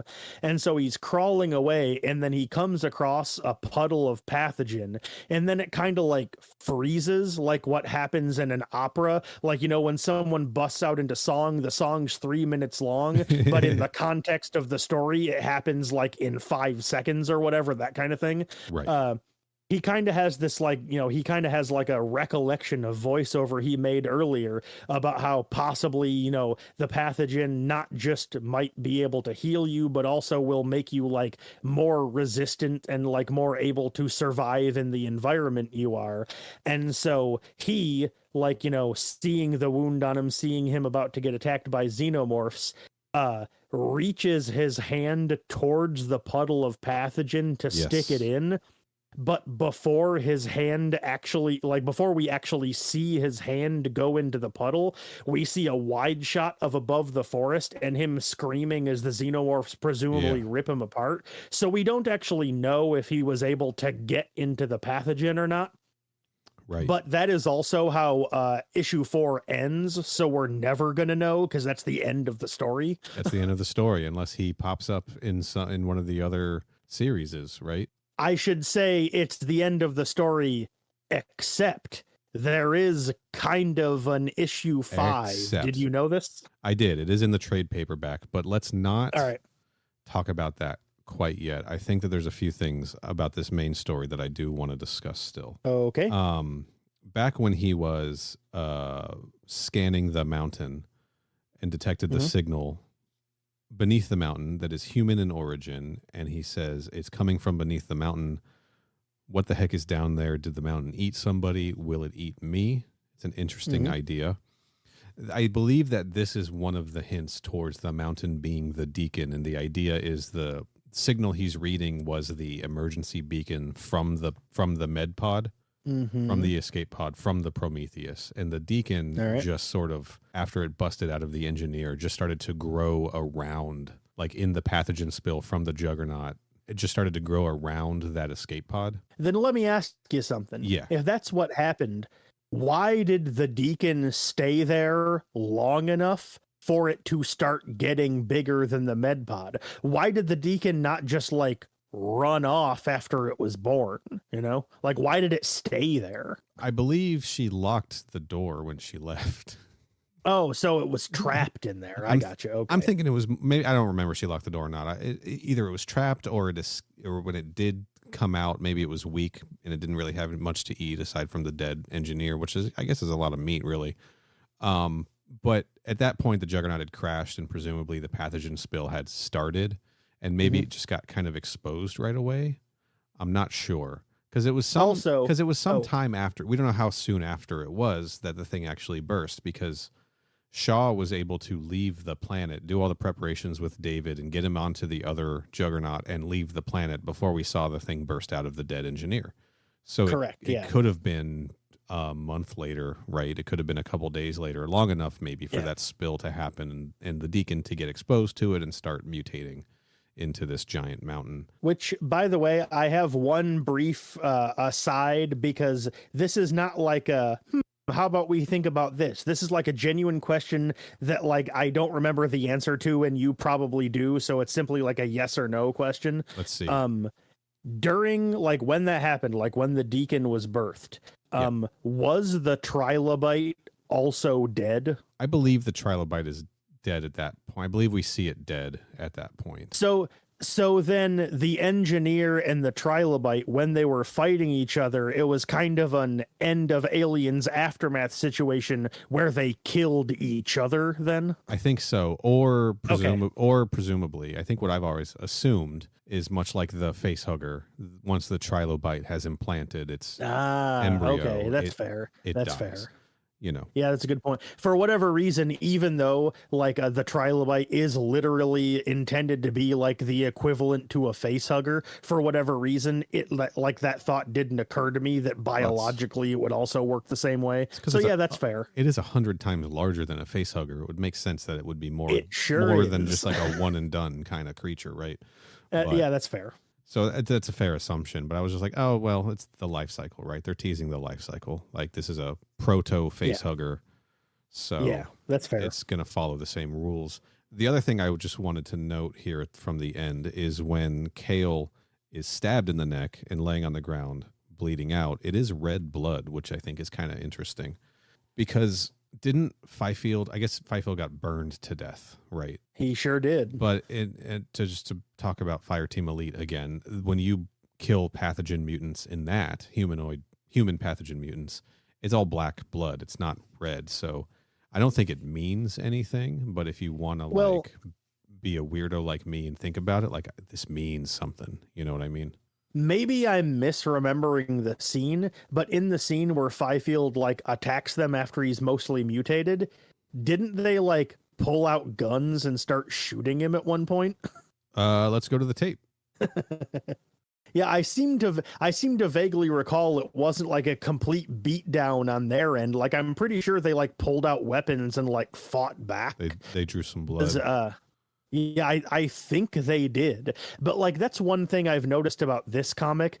Well, I was going to say that's the thing I noticed where it's like this comic seems to be one of those aliens stories where they pretend that the aliens don't have acidic blood until it becomes relevant for a part in the story. Yeah. But then I was like, I think there's only a couple of moments in this entire story, like in this part, the aliens part of Fire and Stone, I think there's only a couple of parts where they even manage to damage a xenomorph to begin with. Like, I don't think it happens often enough for that to become something that matters to the story anyway. Yeah, I can only think of like the one time where when Kale and the boys were going in to get the transmitter, just they kind of only drew alien blood the one time. But like we've seen other things where they've discussed, I think in Aliens they discuss like once the alien dies, the acid blood is no longer corrosive, which is interesting. Yeah. So I guess I don't know where I'm going with that except to say it, I guess. But like, yeah, who knows? You're right, but we don't see a lot of xenomorph blood get drawn. And then when the only other instance is when Kale shoves the spear through the Louise Xeno combination. And I believe that also comes out as red blood as well. Yeah. Of course, the reason that comes out as red blood might be because since Louise is in front and he stabs it from behind, maybe it was acidic blood, but then when it passed through the Louise part, the blood was still red, you know? Yeah, I guess. But there was no trace of acidity to it, I think was my sort of what I was getting at there. Yeah, who knows? I mean, it is just a big regular spear, like a homemade, handmade spear that he uses. So either its blood isn't acidic or they just decided not to show us it being acidic, you know, I guess. I don't know. I guess. All right, I'm getting to... All right, this is the part where they kill Holloway with the flamethrower. So we're close, right? We got to get past the med pod scene. Ooh, skipping that. It's cool, and you know it. I believe we both decided it was, I think, our favorite part of the movie during that episode. It's definitely the most effective and most memorable for sure. Yeah, it's fucking creeps me out. It's cool though. I love that. That dude is all like and everything. It's great. I love it so much. It's so much fun. So when did they kill? When is this? You know what? We're just gonna drop it. Okay, fair enough. You ready to move on to issue 4.5 then? Sure. You are, of course, talking about Aliens Field Report, originally printed in Dark Horse Presents Volume 3, Number 2, on September 17th, 2014. That is exactly the one I'm talking about. Yes, okay. That is correct. Yes. This is just a short story. It's 8 pages, only 2 of which are actually at all relevant to what's going on. Sure. I think we can knock this one out real fucking fast. This is a story narrated by Corporal Hicks. Mm-hmm. I don't know if he was corporal at the time or if he got that rank after other people died, chain of command. Comic takes place on July 27th, which is roughly 3 weeks after the events of Aliens Fire and Stone issue 1 and right smack dab in the middle of the events of the movie Aliens. Yeah, it's basically Hicks recounting going into sublevel 3 into the hive to find the colonists on LV-426, right? Yep. The xenomorph attack. He talks about how the only ones who made it out of there were he, Vasquez, Hudson, and Drake never made it into the APC. Yeah, like I said, it's 8 pages long, and the first 6 pages are recounting the events of the movie from when Apone takes their ammunition away up until Ripley drives the APC through the wall and Drake gets killed. Like, those big moments are 6 of the 8 pages. I just want to say I love the idea that this is a story that Hicks is telling somebody else or journaling, right? And he throws in, but I always carry a little something for close encounters, as if like he thought it was so clever when he said that he's like, I'm writing this down in my diary later. This was good. because as we find out now, this little 8-page comic uses the same conceit that the main comic did, in which case we have VO in like most of the comic. Yeah. For like, we see the physical panels, like the illustrations, we see the events as they're happening, but the voiceover is talking about them in the past tense after the fact. Yep. And then most of the way through the comic, we find out that the voiceover is actually happening in universe because someone is like dictating reports or journals or whatever. Right. And it cuts to them in like the ops room, and Hicks is filing his field report that he even acknowledges will probably never be sent. Sure. And while he's recording it, he gets interrupted by a beep on the computer that he's recording it on. And that beep indicates to him, it's like a little notification the computer sent him, letting him know that there was an automated control log report that got missed and is popping up again that reports a ship called the Onager has left some point before now, but after the aliens initially showed up. So he like gets the reports of that mining ship leaving.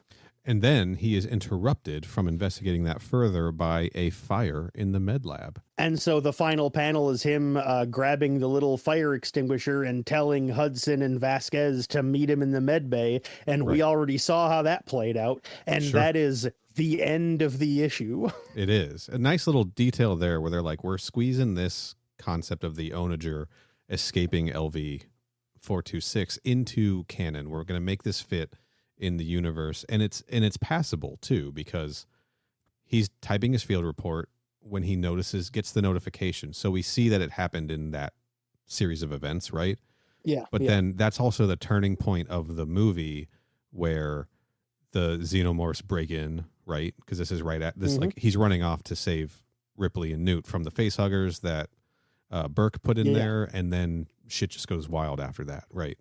So he didn't get back to his field report. It didn't get filed. It didn't get sent or recorded or anything. He didn't have a chance to tell anybody about it, but it did in fact happen in continuity. And also, I should specify just for the listener, the reason we're talking about this is because, like Neal mentioned earlier, it was originally published in an issue of Dark Horse Presents, and that issue was released like how I mentioned earlier that they were releasing bi-weekly. I believe that issue of Dark Horse Presents was released in the off week between Prometheus Fire and Stone 1 and Aliens Fire and Stone 1. I believe it was released in that off week where neither of those came out. And like I said, it's 8 pages long. It was originally called Aliens Field Report. But when they reprinted the trade paperback, they stripped the name off of this and slapped this on to the end as just like a little 8-page epilogue to the comic, but it doesn't have its own name anymore. So the reprint just makes it part of Aliens Fire and Stone issue 4, but it was not originally presented that way when it was first published. Correct. So the fact that it became part of the issue on the reprint is why we're talking about it here. Because it was retroactively made part of one of the issues. So let's also talk a little bit about the way that this comic book series connects to something else outside of the Aliens, or something else in the Alien franchise, right? And that would be, of course, the novel Alien River of Pain, which you and I did not talk about because we opted to talk about Newt's Tale instead, a decision that I fully stand by. That is correct, yes. It's kind of like part of the trilogy with Sea of Sorrows and Out of the Shadows. Out of the Shadows we did talk about. And it is the story of Hadley's hope, like leading up to the colonists finding the derelict, all of that kind of stuff. Basically, a lot of the similar events that we saw in Newt's Tale told differently. But yeah, basically like the gist of Newt's Tale, but with multiple people and some colonial marines that are already on site. That's basically the gist of River of Pain. It's not just from Newt's perspective. There are a lot of other people in that book. Three of which are Derek Russell, Genevieve Dion, and Nolan Cale, who escape at the end of that book in the Onager. So the events of this comic book are also canon to Aliens River of Pain, which is intended to be a prequel to Aliens.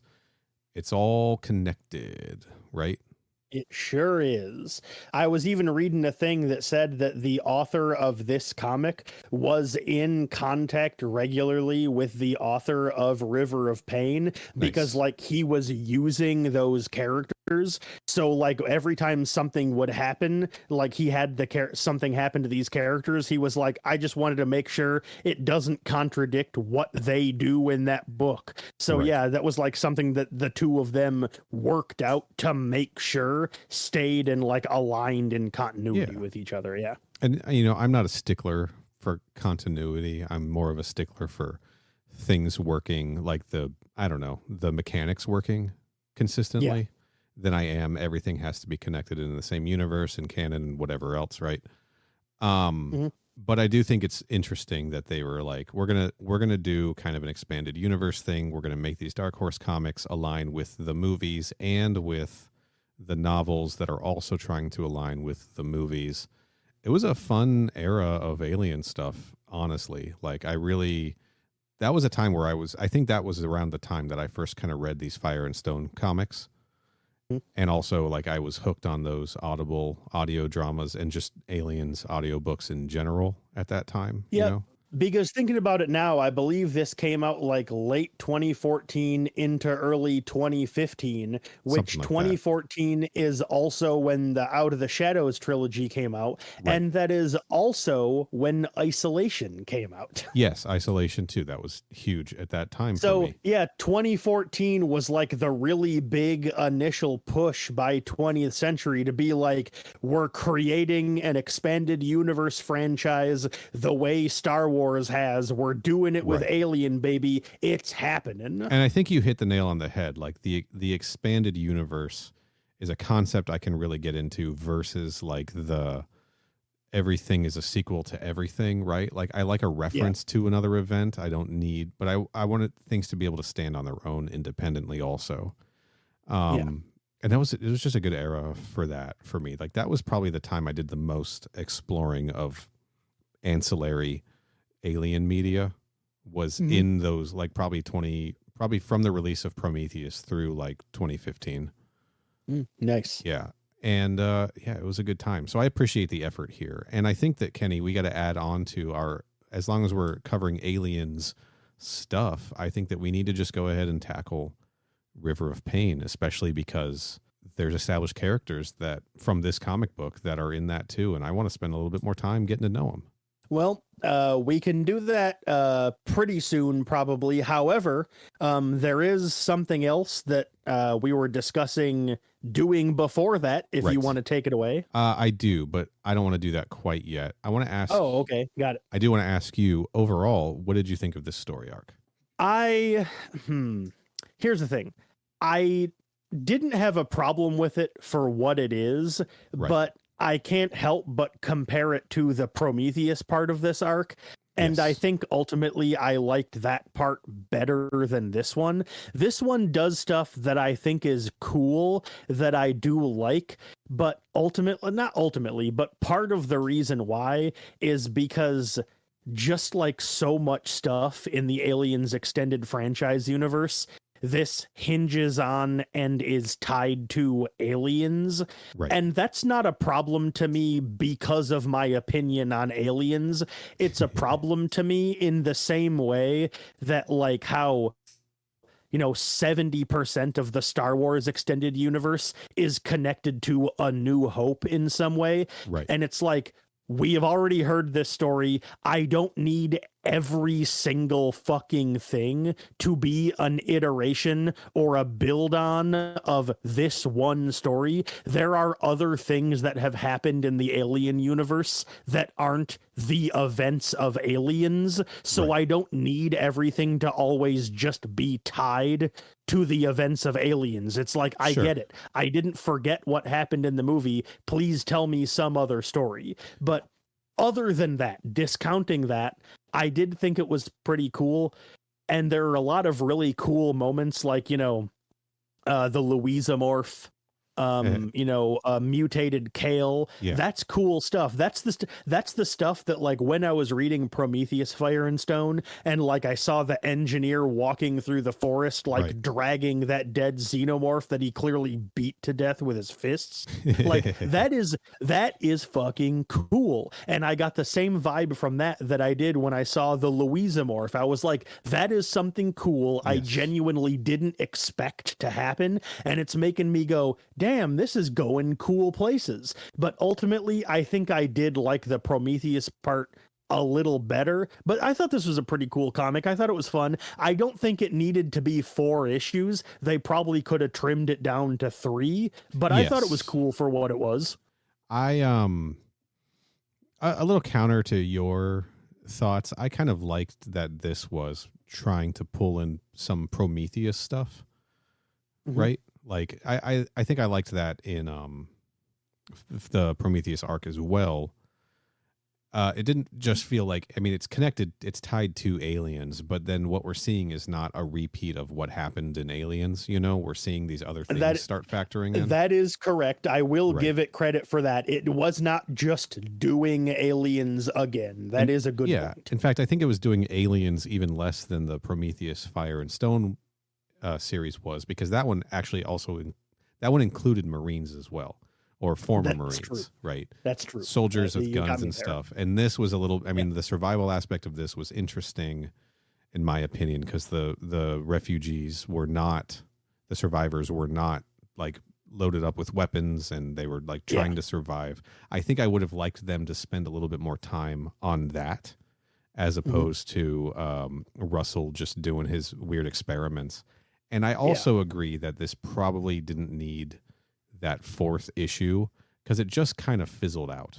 Yeah, I mean, to be honest, very little actually happens in issue 4. And like, I'm not even saying we should get rid of issue 4 entirely. It's just over the course of the 4 issues, there's probably roughly the equivalent of one comic book worth of stuff that could have been taken out of the entire arc. I'm not just saying we cut off the end, but like go through and edit the entire series. It would probably be a little tighter, a little cleaner in only 3 issues. But still, especially because a lot of that 4th issue was repeating information that was also in Prometheus Fire and Stone about, like, because if we had just seen him doing his research and not heard him then talk about all of the specific details that then Francis would repeat when he found the research, right? Like, you could have saved some pages and done some different storytelling there. I mean, that's, that's my opinion. And see, that's even it. How you said, this comic was repeating stuff that we saw in Prometheus Fire and Stone. This comic, especially issue 4, was also repeating stuff that we saw in earlier issues of Aliens Fire and Stone. Right. Like, because since Russell's the only character still left alive in issue 4, it's basically the entire issue is just him monologuing about what he thinks the pathogen is. Yes. But he's like not saying anything that he hadn't already been theorizing in an earlier issue in the series. So like, all of that stuff could have just gone, Right. But overall, I enjoyed this. I enjoyed it more than I thought I was going to going in. As I said, I was kind of dragging my heels on this one. And then, I ended up really digging those first 2-3 issues. I thought were really strong, and it doesn't stand on its own as a story. Like, this one is very much expecting to be followed up with the rest of the series. For sure, yeah. And, Prometheus Fire and Stone had stuff that was obviously going to carry on into other ones as well, but it just, I don't know, it just felt a little bit more contained and complete, I suppose. Prometheus Fire and Stone had an ending, whereas Aliens Fire and Stone just kind of stops. Right. Well, I mean, it stops when every one of the characters die, but like still, like, the plot line doesn't really like go anywhere. It just like, they were telling the story, and then, this guy's story is over because he fucking gets killed, not because like the narrative thrust has come to an end, you know. If I were going to read these for the first time, I would read this before the Prometheus arc, because I would too, because then you get more, because this feels like a midpoint. Like, it ends on what feels like a midpoint versus an end. So, and I know that there's 8 more issues plus a one shot, so 9 more issues that follow all of this.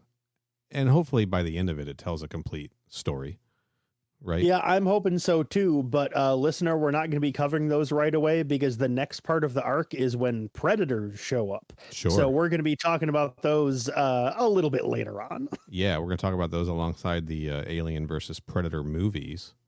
Mm-hmm. Yeah. We're probably going to have to split up.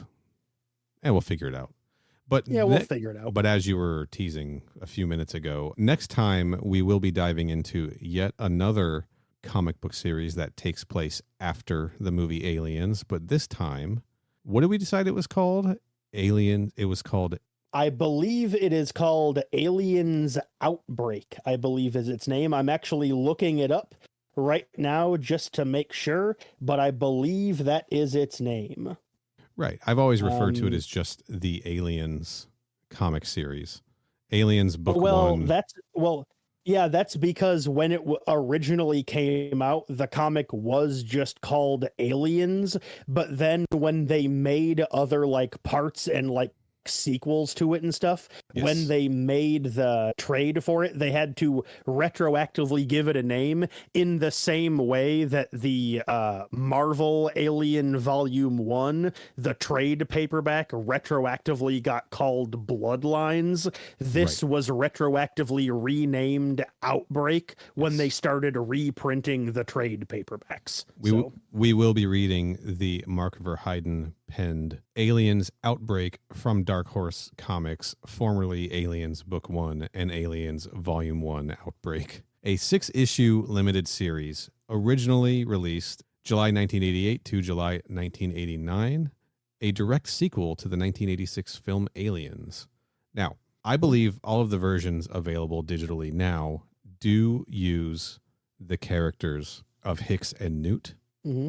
But there was a period of time where Dark Horse had changed all printings of it to rename Hicks into, what was his name? I think it was Wilkes, wasn't it? They republished the book and they changed Hicks to a character named Wilkes and Newt to a character named Billy because they didn't want to conflict with the story of Alien 3, but also wanted to keep following this universe that they had created for the comic books. We will be reading the Hicks and Newt versions, which I think are the more readily available versions, with the exception maybe of the Dark Horse Omnibus, which uses the Wilkes and Billy characters. So we just, we're doing the Hicks and Newt version. We're doing the original version. For sure. So that should be next time, and that one might be a 2-parter because I remember those being pretty dense and a lot happening, and we got 6 issues going on. So I think we should go ahead and plan. Yeah, like... how long have we been recording so far right now? 2 hours and 20 minutes before edits. Yeah, before edits, we hit almost 2.5 hours, and we only did 4 issues for this. So if we did 6 issues, it'll probably hit the length of 2 episodes anyway. So it's likely we'll probably just end up doing 2 episodes for that. I will say up top, Kenny, this is the thing that I'm the most excited to talk about on this podcast. In all honesty, because I remember these things being just absolutely fucking insane. I really hope it holds up. I've read it before. I really, really hope it holds up. I just, as I've gone on record on before, I own the $125 Aliens The Original Years Marvel comic that, like, the intention is it's 4 volumes that reprint literally every single Dark Horse Aliens comic. Yep. And so I busted it out to see which version of the comic is in this one, if it's, Billy and Wilkes or if it's Newt and Hicks. And I'm looking through it right now to see where a character's name gets mentioned. Let's see. I turn to page 19 of the book, and somebody says, "We get out of this, Hicks, and I'm buying you a drink." Nice. So yes, the publication in this book is the original one that we wanted to go with. So that's good. Yeah. So we're planning on doing that next, probably 2 episodes. After that, I think we're going to touch on a little game called Aliens Infestation for the Nintendo DS. And after that, I think we should bookend this Aliens chapter of our podcast with Alien River of Pain. How does that sound to you?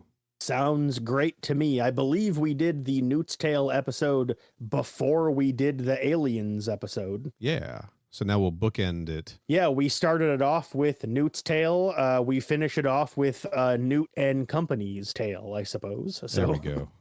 Yes, and then I think we should cover Newt's Tale again.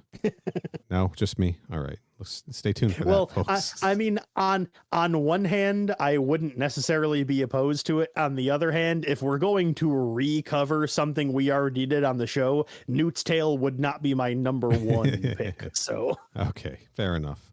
All right, but yeah, I think we're done with this one. I don't think I really have anything else to say. Like, I'm going through my notes, like frantically scanning to see if there was anything else I wanted to mention.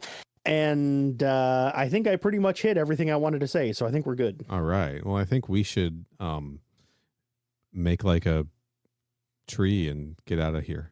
Love it. I'm tired and I'm still feeling bad from the skyline. Oh, brother. So yeah, let's get the hell out of here then. Kenny, what do you got going on? Anything you want to plug?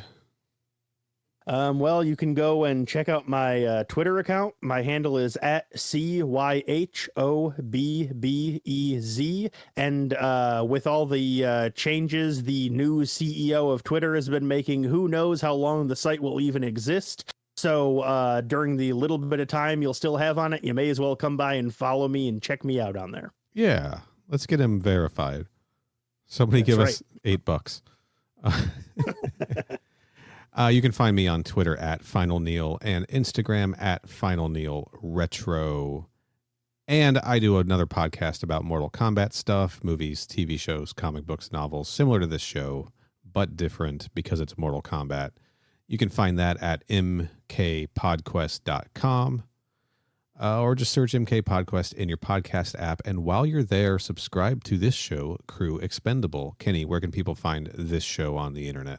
Our Twitter handle is at Crew Expendapod. Our website is crewexpendable.net. And our Instagram is at Crew Expendablepod. Yeah, and I'm thinking about making a Tumblr for the show, so stay tuned for that. We'll be back to talk about Aliens comics next time. Until then, stay frosty.